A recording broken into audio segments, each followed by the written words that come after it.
The whole story of the 1,000 Miles of Pinot Noir is really interesting to people, and I think to hem the whole thing together, to kind of take us through a tour of all of our vineyard placements has always kind of been an idea of ours. So moving from the Santa Barbara County area through the Santa Rita Hills appellation, up through the Central Coast to Napa and Anderson Valley, Sonoma County, and then on through to the Shea property. In the Willamette Valley is a lot of distance to cover, and each of these places is so unique, and the people behind them are really part of our story. So we thought it'd be a really fun idea to actually get out of the road and check these places out. Yeah, we get to kind of pull the curtain back a little bit, show people not only where the grapes are grown, but the individual attention and love that all of these vineyards get, and it's how unique they are and different from each other. It'll bring it together, and it'll probably make them thirsty too. I'm already thirsty, so. Yeah. Cheers to that. Cheers. I'm Chris. This is Mel. We work at WALT Wines here in Sonoma. This is 1,000 Miles of Pinot. First stop, Santa Barbara. Yes, mile zero of the 1,000 Miles of Pinot Noir. Santa Barbara is so kind of widespread with their vineyards. It's really interesting how the wine scene has developed, and there's a real DIY attitude down there in the Funk Zone. A lot of really cool young producers doing some really fun stuff. You ready for this? Let's do it. To the Funk Zone.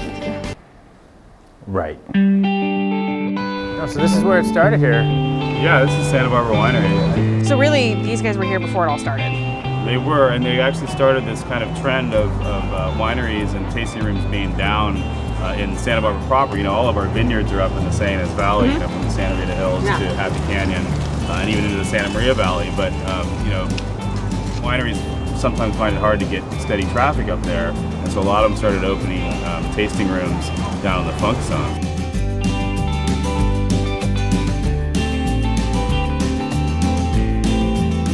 So what do you think makes Rita's Crown so unique for Santa Rita Hills in this area? Yeah, well, what I've really liked about the WALT wines coming out of Santa Rita Hills, Rita's Crown and Club Pepe has been that they're, you know, they're big, unabashedly powerful Pinot Noirs, which around here a lot of people are playing more of the kind of delicacy note, and so to taste some of these bigger wines I think is impressive and refreshing. And you guys really explore that bigger side of that spice and fruit, so lots of soil flavors and a lot of depth, you know, which is I think what that region gives to all the wines that come out of it, and definitely stands out.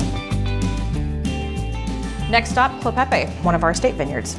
Yeah, this property is owned by Stephen Pepe and his wife. They are one of the originals down here, helped establish the Santa Rita Hills AVA.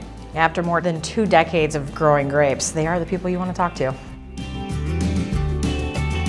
Welcome. Hey, how are you? How are you? Good to see you. Good to see Thanks you. for coming. Thank you. Thank you You for guys having picked us. a great day here for coming to visit us in the Santa Rita Hills. Would you like to sample a little of your doing and our doing here? Well, you can twist my arm to Yeah? Yeah. All right. The soil here has a great amount of calcium in it, and it has a lot of sandy loam, and when you go to all the great Pinot places, one of the major components of the soil is limestone or limestone based, and we have that in abundance here. The Santa Rita Hills is the only place between Alaska and Chile where the mountains that are contiguous to the Pacific Ocean go east-west instead of north-south. So the result of that is this is a much cooler area than on the eastern side of the 101. Well, next on the docket is the Sierra Mar Vineyard up in the Santa Lucia Highlands. So Gary Francione and his family have been farming this property for 4 generations, is that right? Yeah. The Sierra Mar block that we source from is a high altitude vineyard, is that Yes, correct? yeah, it's about 1,000 feet up above the valley floor. Well, we said it was going to be an adventure. Yeah, I'm looking forward to it. Hey guys, welcome. Hey, how's it going? How are ya? You found us all right? It's not quite on the map, but we got here. Thank you for having us. Yeah, welcome to Sierra Mar. Thank you. I never like to play favorites, but this is the one I've been the most looking forward to. Yeah, me too. Hey, let's go, let's go. Yeah, cheers.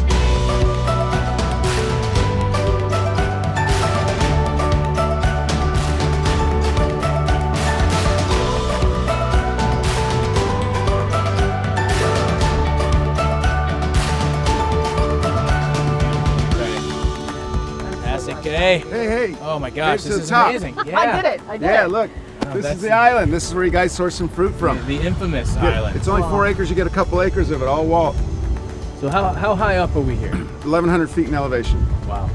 and it's probably one of the higher points in Sancerre Highlands. Oh, is it? In elevation, yeah. Generally, the appellation's 400 to 500 feet in elevation, so we're a lot about less. double Okay. that. Yeah. And you can see down this way is the ridge block right behind us, and that's the fourth block. You saw the valley down below and the island, and now the ridge. You will go walk there, but they're really different terrains, and all the wines are different coming off this, even though it's the same clone. What makes this spot, this area, the Highlands, what makes this and Pinot like the perfect pairing? Well, in the Sancerre Highlands in general, we're 15 air miles from Monterey Bay, so we have that cool coastal influence. I mean, typically we get fog that comes down the valley floor about 10 o'clock at night and then up the mesa here. And it'll hang till about 10 in the morning, and then it'll roll down the mesa, out the valley floor, back to the bay. And so we get a couple hours of quietness from 10 to 12 in the morning, and then around 1 o'clock the wind literally roars through here, so we get a long, cool growing season. And I've been farming for 40 years. My family's been farming for 3 generations. And now my sons are partnering up with me, so we're going to go another generation, and it's all about carrying it on here. Yeah. Hey, Nick. Hey, Pop, how's it going? Good. I got a couple new friends I want you to meet here. How's it going? Hey, This is Chris. Chris and Nick. Melissa. Melissa, nice This to is my meet you. son, Nick. Nice to meet you. Pleasure. No, thanks for coming up having here. Yeah. So this is the ridge block at Sierra Mar, which Walt sources a couple acres of fruit. Once again, it's all Pizzoni clone. What I love about this vineyard, you can see mountains and valley, but yet you're in the center of the heart of it. Feel a pulse of it. So we want to make our way over to Rosella's, and yeah, let's check that out.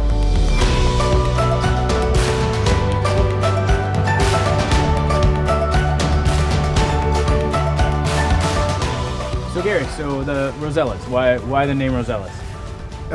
Named it after my wife. A lot Smart man. A lot of yeah. Also, I love the beauty, the elegance of the wines that come off this vineyard, and I love the name. It's a beautiful name, and the vineyard's wines are more elegant here. At Rosella's, you get the red cherries and rose petals and that kind of femininity. Whereas you get into Gary's, you get in the blue cherries, and you start to get more masculine. And then in the south, you get the real blackberries and along with the minerals and everything. It's amazing. We're talking 8 miles and 1,000 feet, and we're going from rose petals to black cherries. Yeah. I love that about Pinot.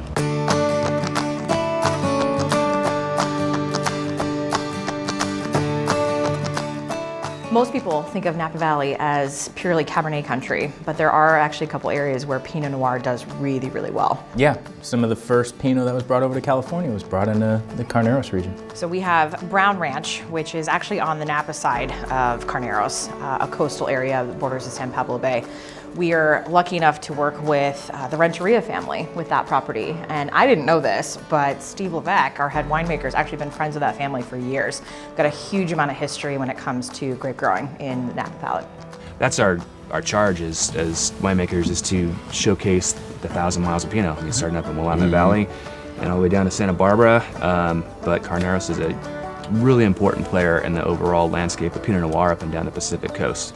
It has history, it has the ability to create something awesome, unique, interesting, nuanced, exactly the things we're looking for in Pinot And it Noir. completely stands out in the lineup too, of its own accord. We've worked with Oscar with our Hall wines for several years, so this is our first opportunity as WALT partners to work with them. But it's the perfect partner that we want to work with. We want to have people that are fanatical about quality, about their own pride in their vineyard work. So it was a perfect partnership. So he's done a lot to restore and bring this very important vineyard in Carneros back to a very high level. So I understand you guys have a little bit of history. Born in Salina, moved to Napa, not speaking one word of English, and he taught me all the Slang, the bad words. verbiage. That's right. Yeah, how to Hey, get things done. That's You the just gotta crucial know, yeah. stuff. Good you know? Catholic That's what you school. need, Exactly. right? Now, so I mean, we went to elementary school together all the way through Justin Siena High School, Catholic high school, and then he kept going and went to St. Mary's, and I went to San Diego State because I was chasing the parties. Yeah, exactly. I did visit him. He did party. That's true. We did. And he did study a lot. So his dad has great respect within the community and started up this great business that Oscar is now taken to a whole new level. But when I was at Mondavi, I still with Oscar and his dad Salvador too. He's a legend in Napa. So yeah, a lot of history between us, and their family has a lot of history in Napa as well. It's a pretty cool full circle where we get a chance to work together. Yeah, absolutely. Not too far down the road in Sonoma County is our estate vineyard, Bob's Ranch. Yeah, in the Sonoma Coast AVA. Bob's Ranch is named after Catherine Hall's dad, Bob Walt. And our surprise guest today is WALT winemaker Megan, who's going to talk to us about the property. With WALT, we're all about location, the very best vineyards along 1,000 miles of Pacific coast. Bob's Ranch is a little bit cooler than the surrounding areas, sometimes as much as 15 degrees cooler than the surrounding areas, which is important. Pinot Noir likes extreme growing sites. It likes to be cooler. We have 17 different clones or field selections of Pinot Noir and 9 different clones and field selections of Chardonnay. Pinot Noir is very unique in that it likes to mutate, it likes to change, and so there are hundreds of different types of Pinot Noir, and they're all very distinctive and unique. And when you get a blend like that, site like Bob's Ranch, I mean, it's just a magical combination. Yeah. And you also have the combination then too between different root stocks with different clones. So I mean, you say 150, but when you combine, 115 different The variables and then there. you have 100 some different types of root stocks. I mean, it's almost limitless in what your combinations can be. And that's really what's special about this vineyard. It's cooler, it's windy, very heavily influenced by the wind gap. I would say it's more, Sonoma Coast for me. Great acidity, really lengthy on the finish. I think we did okay. Yeah. Also in Sonoma is the Gaps Crown Vineyard, one of the most famous vineyards over here in the Sonoma Coast. It's an absolutely stunning property. Everybody would like to make wine from Gaps Crown. This is a cool growing region for Pinot Noir, and that's what we're looking for in our Pinot Noir vineyards for the WALT program. The cooler the sites and the regions, the more difficult the grape is to ripen, enhancing the qualities of the fruit for winemaking. I would guess that every vine in our blocks that go to WALT are probably touched 8 times a year. I think that was part of the point, was just that the attention to detail and the amount of focus that goes into growing good grapes. It's not just a production vineyard, it's a quality vineyard, and that's the intent of it. Yeah. A lot of the Sonoma Coast and the Russian River, you have just big fruit forward wines, but when you when you get farther away from the river up here, you more tend to texture get and more definition. Yeah, more earthiness. You get some forest floor, you get those kind of things, which I think is what draws people to Gaps Crown, because it's not just a one-note fruit bomb. It's got earthy, it's got all 4 cylinders. Minerality, it's got acid, it's got all of these things, and plus it's a great wine for aging. When people don't know us necessarily, it's the Gaps Crown they ask for when they come in. It's definitely got a name. Yeah. Yeah, Gaps is the gateway Pinot. Gets them in the door, we get them hooked. And then I blast them with everything And else. before they know it, they're asking for Savoy. That's fantastic.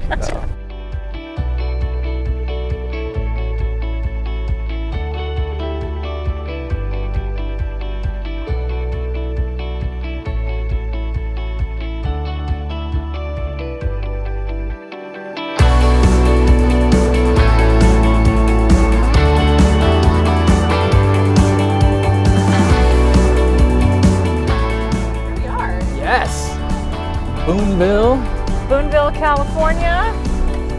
Beautiful morning. I had no idea it was this high. Yeah, so we have our 2 wines out of this vineyard, Corners, and then Blue Jay is farther down on the valley floor. The name Blue Jay is actually kind of interesting. Mel, do you know the story on that? So in the language Boontling, which is spoken by the folks from Boonville who are called Blue Jays. And then the name, the Corners, this is formerly called the Anderson Creek Vineyard. The Corners is what the folks in Boonville call the town of Boonville itself. The town of Boonville, yeah. Okay. Yeah. So I'm looking off to my right-hand side, which is overlooking the entire vineyard. That is amazing. Blue Jay is the lower blocks, I think is my understanding. Yeah, and then the stuff up here is the Corners, and that's where Dom's going to meet us here in a bit, so we're excited. Well, hey guys. All right. How are you? Good. Nice to see you. Yeah, you too. Good to see you again. Yeah. Here at the Corners, we own about 150 acres total. Oh, okay.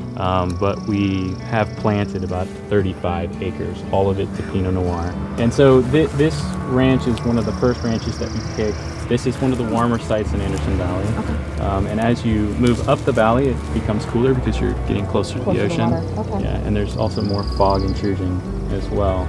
So this is a whole different rhythm than every other vineyard we source from, pretty much. It is, yeah, it is. Just a quick jaunt down the road from Boonville is our Savoy Vineyard. really, really different property from Corners and only separated by just a couple of miles. Yeah, you know, we've been talking about Pinot and how it likes to grow on the extreme edges. I'd like to think that Savoy is probably a little past the extreme. I think it does take it to the nth degree for sure. So welcome. We're at the Savoy Vineyards, one of our grower vineyards. Yeah. Beautiful here. I wanted to bring you guys here to see the difference between the corners and something in what's called the deep end. A little bit cooler here. I noticed that the second we got Yeah. here, yeah. And just the feel, look of the whole place is totally different too. Yeah. So if I'm looking for an adventure and I want to try something cool that might surprise me, that Anderson Valley is where I go. The furthest point north on our trip, mile 1,000 in the 1,000 Miles of Pinot, is the Shea Vineyard in Willamette Valley, Oregon. We use the word pioneer over and over again when talking about the folks that we work with to source our grapes from. However, Dick and Deirdre are the real deal. Yeah, 30 plus years up in the Yamhill. They're one of the originals.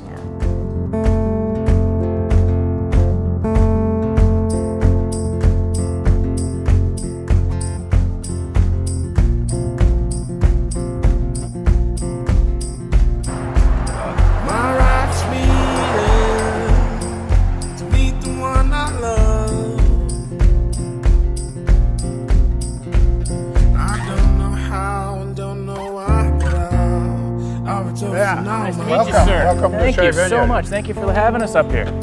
One thing we've been noticing, this is the last stop on our 1,000 Miles of Pinot little road trip here.